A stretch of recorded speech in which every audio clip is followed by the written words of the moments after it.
Okay, part 3. So the last remaining bits to be put on the bike are the mirrors for the right and left side, the plastic for the front, the headlight, the rear plastic for the rear of the headlight, and the basket. And then final overview of the entire system. Speaking of the entire system, this year's bike we actually tie up the piezoelectric buzzer for the turn signals. It's just a beeper, it's not a flasher. Although it looks like a flasher, it's not an automotive flasher. The actual flashing part's done by the speedometer head end.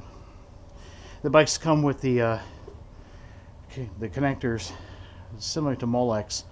They're steel with tin plating on them. They tend to absorb water and rust over a period of time or get loose. Sometimes if you pull the wire hard enough, you can actually make the pins back out of the nylon connectors. So as a remedy, I do is I take a hot glue gun, or you can use silicone adhesive. It's your choice.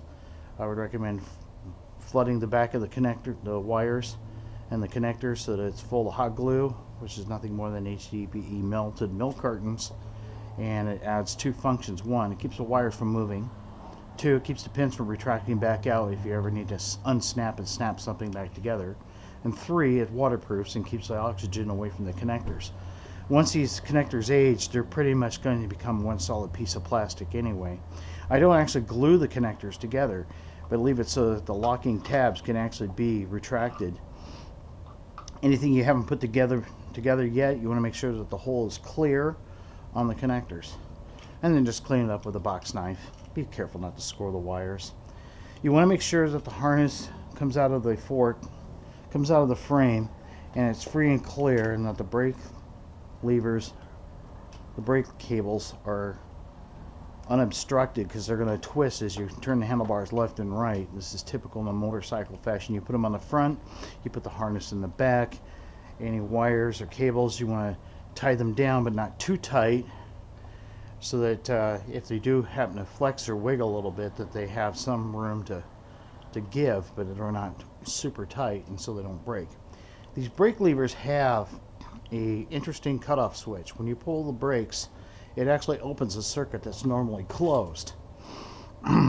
For that reason, it actually shuts off the motor to the back rear drive wheel, so that even if you catastrophically cut the entire brake cable and the wire assembly off, it would break the circuit and it would stop the motor. So that prevents a runaway throttle scenario. Same thing for the throttle.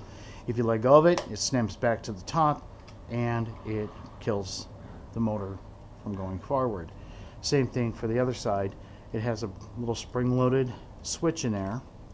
There's a little nut there. You can lock that down with your finger. It's just finger tight, and that'll it takes care of the safety and interlock part of the bike. Like I said, you want to line the handlebars mostly true to the center line. Use these as guides. This is for the mounting for the plastic. Once you get the plastic on, then you can do some jiggling with it, and then it'll line it up. It's probably a good idea to put the mirrors on first, so they're out of the way, and you don't have to fight putting them on after you put the plastic on. The mirrors have got already a natural curve to the left and right. There's a 14mm nut on the bottom, and it's a righty-tighty, lefty-loosey type. It's an 8mm shaft, a lot more stout than the 6mm sized ones that were on the 2012 bikes. The 2013s had these same type of connectors. They go into the perch right there, just kind of lightly press down. Now it's a steel post on an aluminum threaded perch, so you don't want to start it cross-threaded.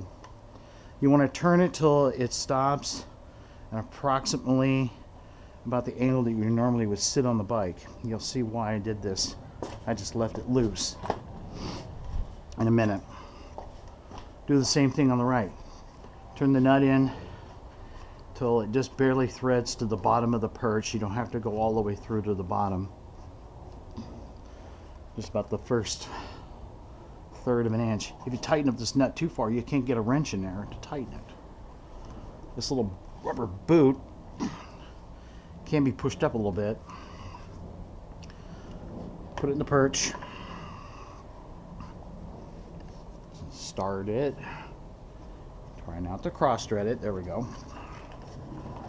Spin it around till it bottoms out, and then back it up a little bit. So that'll give you a basic idea where the mirrors are going to be. You can sit on the bike and adjust the vertical height of the handlebars to your arms. You want it so it's comfortable.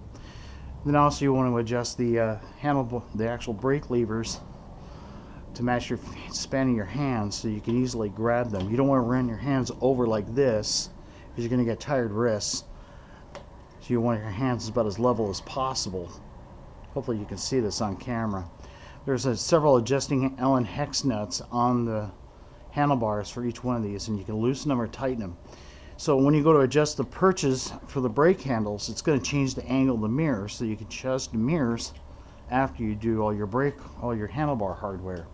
There's a 2.5 millimeter set screw for this one, a 3 millimeter set screw for that one with the throttle, 2.5 millimeter, but don't over tighten that one. It'll tend to snap the plastic or come apart, but it will still stay on. There's a hex nut here for that side.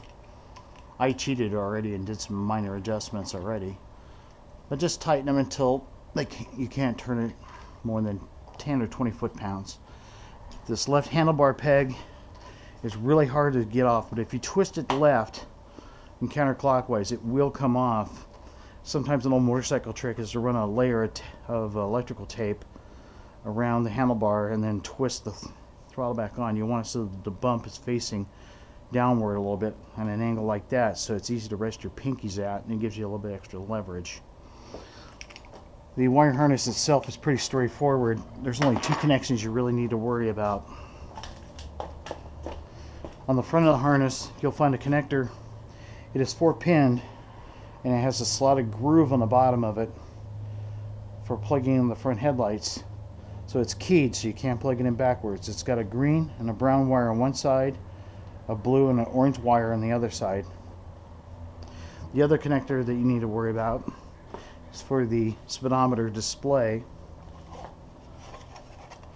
and it's a 6-pin connector, and you can see it's got a groove in it too, so you cannot plug it in backwards or upside down. So all you have to do is find the appropriate 6-pin connector that mates with it. These extra connectors are for other displays and other versions of the bike. One had a remote alarm system available, or a pager system. I'm going to get the manufacturer to send me some documentation on how to attach and what the function of those are. So let's start by doing the rear plastic first. There's a little rubber plug knockout right here that which you can reach through to tighten that nut. So you want to move the cabling out of the way as much as possible so it does not get tangled up into, so you can get a wrench and access that lock nut. If you need to adjust your handlebars, you can always loosen it first. If you crash and your handlebars are bent askew, don't just wrench it back, because the ribs on that fastener down there on the bottom of the gooseneck tend to break. It's just made out of pot metal, and it's made to break deliberately. It's a breakaway part. So that lower gooseneck part, if you do end up with askew handlebars, loosen this nut first, align your handlebars, and then tighten that nut. It's easier to do it with the plastics off. So plug the 6-pin connector for the speedometer unit into the only 6-pin connector available on the harness. It's the same that way on the 2013 models, by the way, if you're putting together last year's model. The rear plastic is held on by 3 nuts, or 3 screws. And if you look in your fastener kit, there will be 6 screws of a certain length, a machine screw, and 2 shorter screws. You want to use the 2 shorter ones, not the longer ones. The shorter ones go through to the rear of the plastic here, and this is where I said you could round the corner of that metal tab so that it would line up easier, so you're not trying to wrench this thing on and then it ends up being bent on the frame of the handlebars. The handlebars are made out of mild steel, by the way.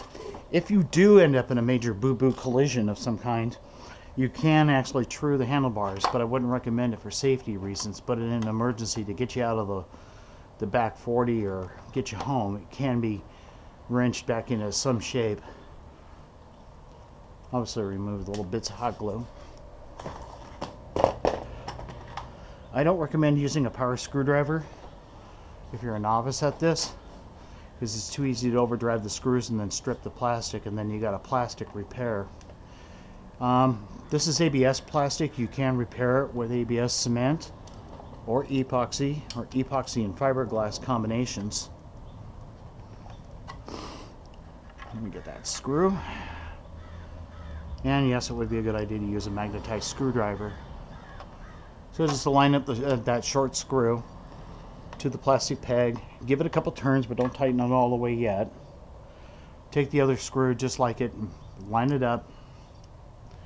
Put it in for a couple turns, start it on the plastic, but don't tighten it down all the way.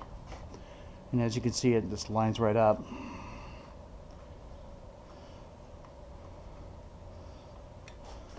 And then take this machined screw, which is a 6mm flat head,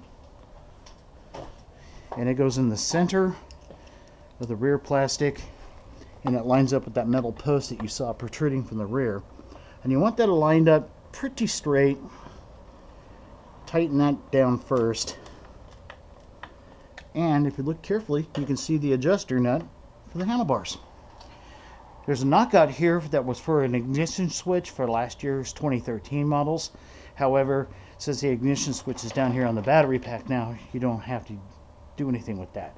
However, that is just begging for a cigarette lighter attachment, or maybe a USB charger circuit if you're so inclined. I'm working on a kit for that. Then go ahead and just tighten down the two plastic screws until it bottoms out, but not over tight. Optical illusion, the rubber boot that protects the harness makes it look like it's crooked, but it's not. It is in the center. You could jockey it left and right. Now you can see you can get why you'd want to put your mirrors on first approximately before you tighten everything down. You can get a 14mm wrench and go ahead and sit on the bike and lock your mirrors down. Then we'll do the front piece. The front headlight, by the way, has some protective plastic across the front. You can just score around the edges with a razor blade to get it off. It's just plastic wrap. I'll just set that down here.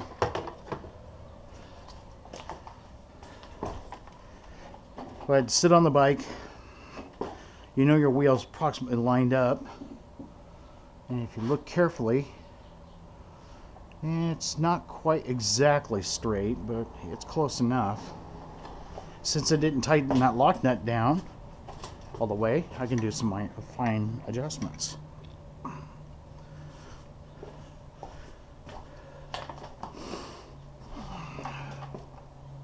There we go. Now when you sit on the bike, you obviously want to adjust the perches for your hands first, then adjust the mirrors. So you can see behind you, they have a little swivel pivot in there so you can adjust them up and down a little bit, but not an egregious amount. So you just want to find the basic angle right here. And since this is on a right-handed threaded shaft, when you turn that 14mm nut backwards, counterclockwise to tighten it on each one. So you do is get on the nut and adjust it. You can also do this with the rear plastic off, so you're not interfered by the wrench or by the plastic. So just look through the mirror, adjust it so it's above your elbows. Hopefully you can see this, but you obviously got some play on the mirrors, and then tighten it. But you don't want it so tight that you're gonna, we're talking about a steel fastener on an aluminum hole, so you don't want to tighten it too tight and gall the threads or strip it. Once you get the mirrors approximately lined up. Now see, this one's on this side, so it would be clockwise to tighten because you're backing the nut down into the aluminum.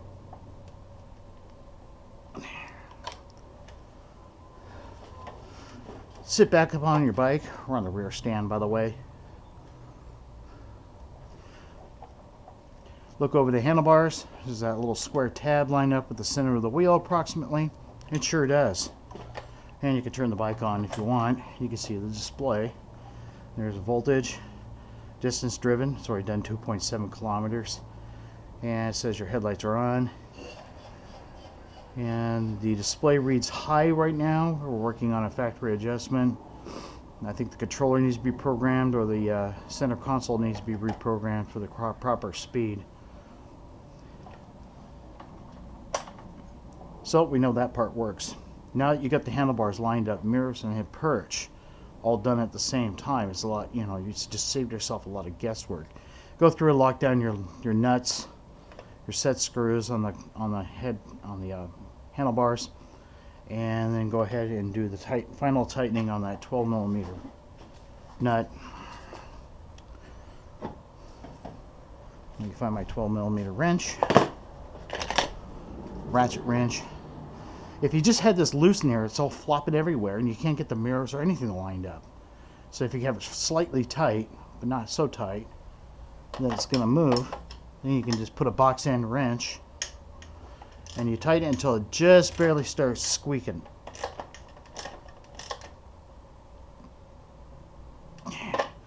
No matter how tight you get it, even if you hit it with you clip a wall or a mirror, the handlebar will give. It'll probably save you from being gored by it. But it's tight enough that you can steer the thing around and not have to worry about go one way and it decides to go another direction. The front headlight, pretty much a no-brainer.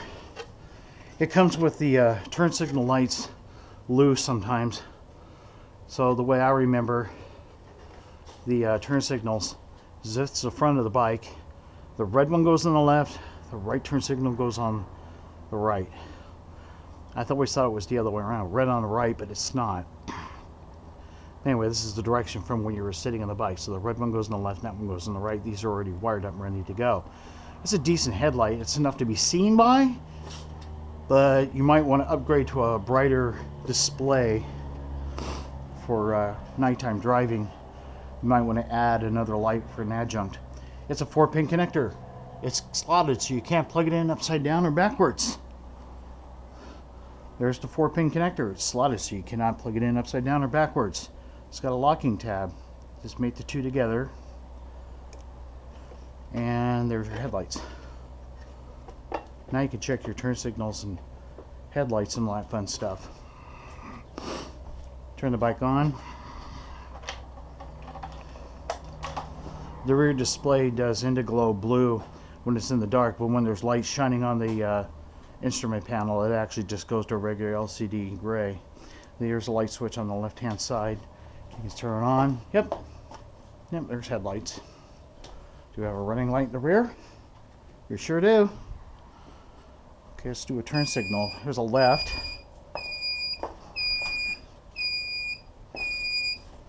Does the rear light up?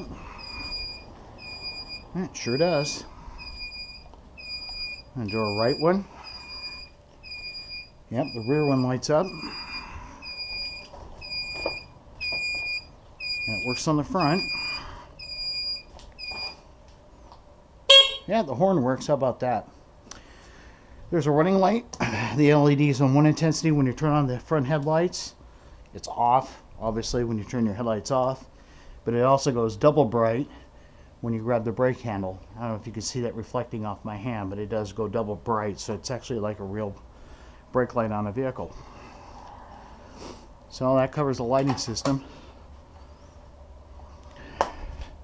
And now you're ready to attach the front plastic to the bike. This is the fun part. Try to get all these cables around through the clamshell, tuck in any loose wires underneath and away from that lock nut so you can get at it with a wrench later. There are 6 positions. There's 2 here, 1 there, 1 there, and 2 there, for a total of 6 nuts, or screws I should say, that attach it. There's a locking tab up here at the top. So what you have to do is align this plastic tab here with that tab there. It locks into position. And you set the first couple screws on this thing. Make sure you got your cables tucked in, and then go around and install each screw and tighten it as you go.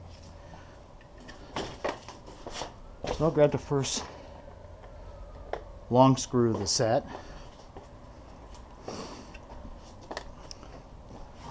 Now this is black plastic and glossy, so it's kind of hard to see probably in the camera. But you line up that first screw hole here to that hole there, or you can do it on the other side if you so desire. Do a trial fit, make sure there's no cables hanging out to the cracks of the plastic seam. Tuck them in appropriately and out of the way. And the two come together just like an egg carton.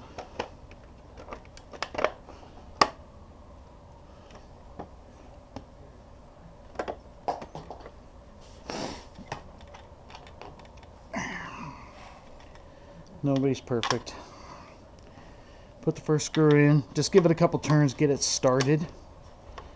You don't want to crank it all the way down.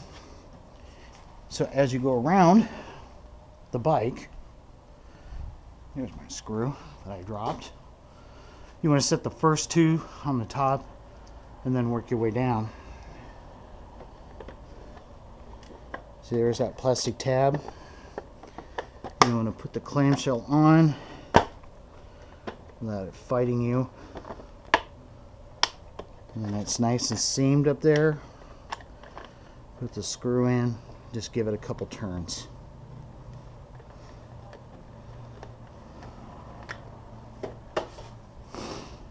Then you go around the seam of the clamshell. Make sure there's no cables sticking out, no brake cables in the way. And you cinch the two together, and it kind of locks with plastic locking tabs. Make sure the rubber boot is down as far as you can to even cover the gooseneck if you so desire. And then you just put the remaining 4 screws in. It may take a couple tries, but it's worth doing. It shields out most of the water. It's water resistant. I wouldn't say it's waterproof. Of course, that's what the hot glue is for.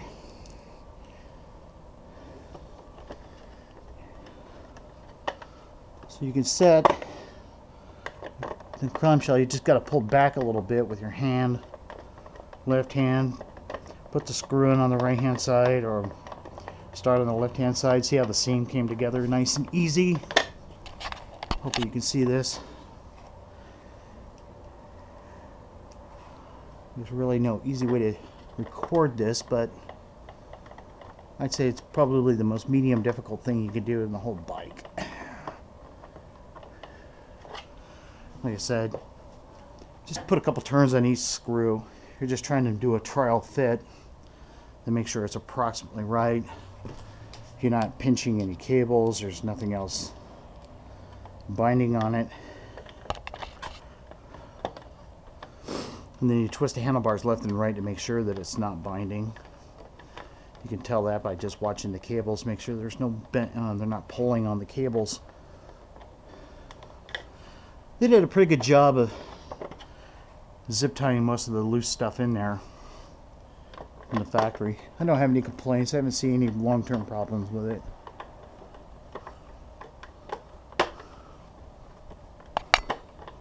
There we go.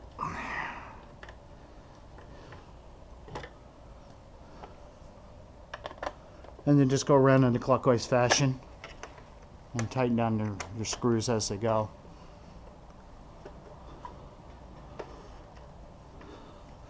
Paying attention to that top seam, make sure it stays snapped together up there.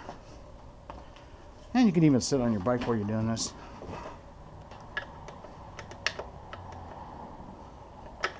First I thought it was injection molded plastic like HDPE, but it turns out this is more like an acrylic ABS. You can actually sand and paint it any other color you want over the long haul.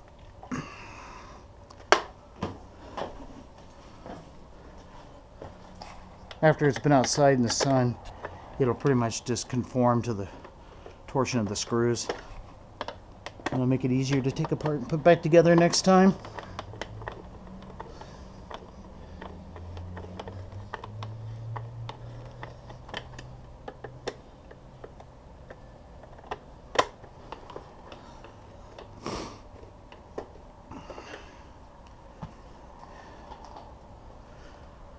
it's not fully charged, but it's getting there.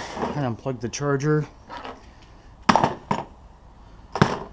At this moment, you probably have a fully functional riding bicycle, electric e-bike, without a basket, of course.